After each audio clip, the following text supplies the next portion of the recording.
Jai Hind, dear students of class 10. Students, today we are going to cover second unit of chapter 4, that is a poem whose name is Amanda.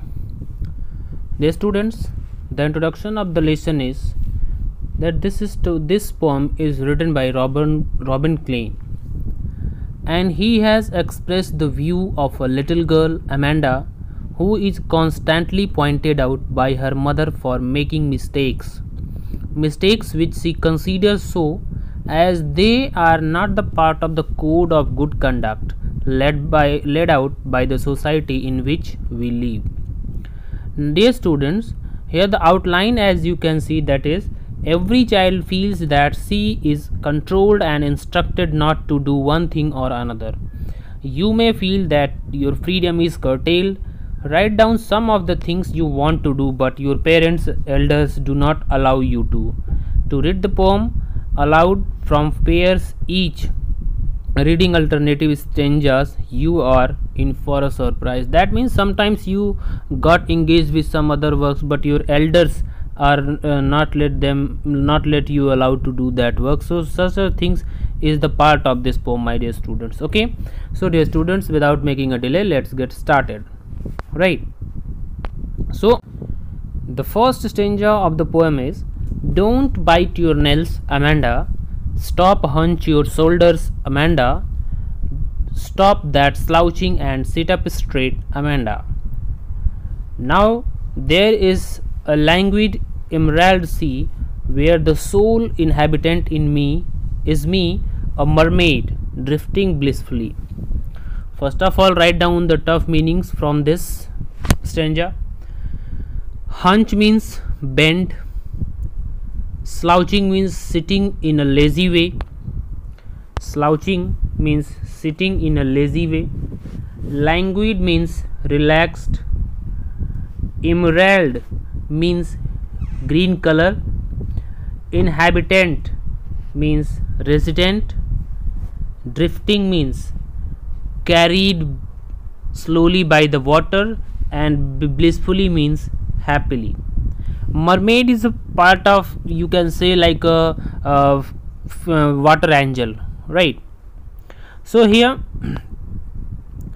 what Amanda is saying, what the poet is saying, the poet is describing Amanda, a little girl who is always pointed out by her mother for the making mistakes and how she imagines her life to be. The poet says that her mother is pointing out Amanda for biting nails. That is a bad habit. Next, she asks her to sit straight, without bending her shoulders. Amanda, who has habit of bending her shoulders and sitting lazily, is being pointed out because her mother wants her to sit in the right posture. At this point of time, when she is being scolded by her mother, she imagining herself to be in a deep green sea. She says that she wants to be the only resident of the beautiful green sea. She imagines herself like a mermaid who is alone there and leads her life in a very relaxing way. She says that she wants to carried away by a current of water and feel the relaxing environment there. Now the next stanza: did you finish your homework, Amanda? Did you tidy your room, Amanda? I thought I told you to clean your shoes, Amanda. I am an orphan roaming the street. I pattern soft dust with my hushed bare feet. The silence is golden, the freedom is sweet. Now here you will write again the hard meanings. Orphan, that means it's a child whose parents are dead. And the second meaning is hushed. Hushed means quiet and still place. So here the poet says that Amanda's mother is inquiring her about whether she has done her homework or not, and then she asks her whether she has cleaned her room or not. Moreover, she is also remained to clean her shoes. So here we can see that the mother is constantly asking her questions regarding her homework being done or not, whether she has cleaned up her room or shoes or not. But On the other hand, while Amanda is listening to her mother's instructions, she imagines herself to be an orphan who is roaming in the street. That means she imagines she would have been without parents. She would have walked freely in streets. She would have drawn designs on the soft dust with uncovered feet very quietly. So we can see that she thinks opposite to her mother. Her mother wants her to keep everything neat and clean, but Amanda wants to play in dust with her bare feet. Now, next, don't eat that chocolate, Amanda. Remember your acne. Amanda, will you please look at me? I am speaking to you, Amanda.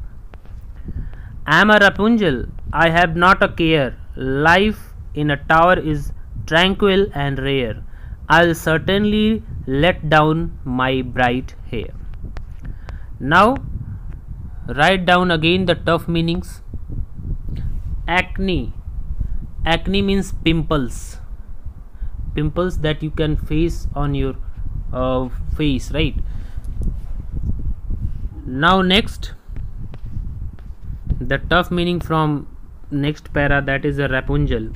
Rapunzel, it is a girl in the fairy tale by Brothers Grimm. It's a part of, it's a character of a fairy tale.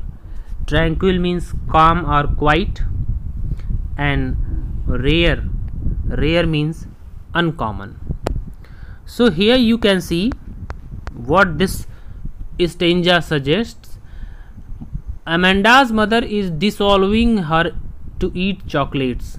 She reminds her of pimples that Amanda faces due to eating chocolates. At last she scolds her for not paying attention to what her mother says. At this moment, Amanda imagines herself to be a Rapunzel. A Rapunzel was a character from a fairy tale that was captured in a tower by a witch. The witch used to climb the tower with the help of long hair of Rapunzel that were let down by her through the window. So now Amanda wants to be Rapunzel because she feels that life in the tower will be peaceful and unusual. She thinks she will be free and live peacefully environment in the tower. She also confirms to herself that she will never let her down to anyone, so that nobody could come her in the tower. Now, in the last stanza of the poem, stop that sulking at once, Amanda. You are always so moody, Amanda. Anyone think that I nagged at you, Amanda? Now, the meaning of sulking, you can write to be in a bad mood. Moody means unstable in nature, and nagged means harass. Amanda's mother now warns her for behaving in a very odd manner. She asks her to stop being in a bad mood. In fact, she blames her of having such an unstable mood. She also scolds her by saying that her behavior will be one day make people think that Amanda was constantly being harassed by her mother. So here we can say that Amanda is always pointed out by her mother on every small thing, but she can't react to this. If she reacts towards this by getting emotional, her mother takes this against her sense of pride and scolds her that she should not behave like this, as others would think that Amanda's mother is very dominating towards her child.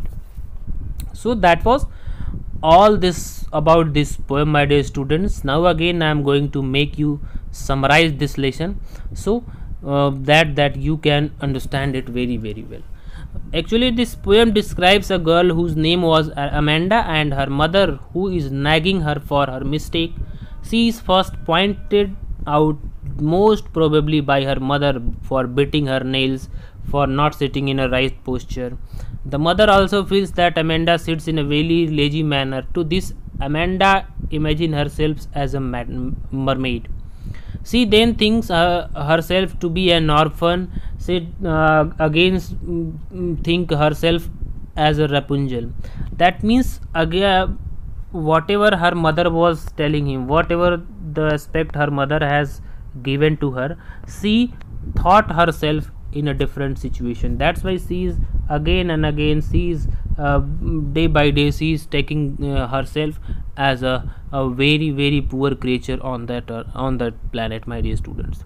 So dear students, that was all about this poem, and you can relate this poem to your life also. You can also face some kinds of irregularities inside your family when your parents scold you and you take them as a negative one, right? So all this you can say that is related to your life, and that's all about this poem. Tomorrow we will start next lesson, that means chapter 5 tomorrow will be started. Up to the time, thank you, have a nice day, Jai Hind.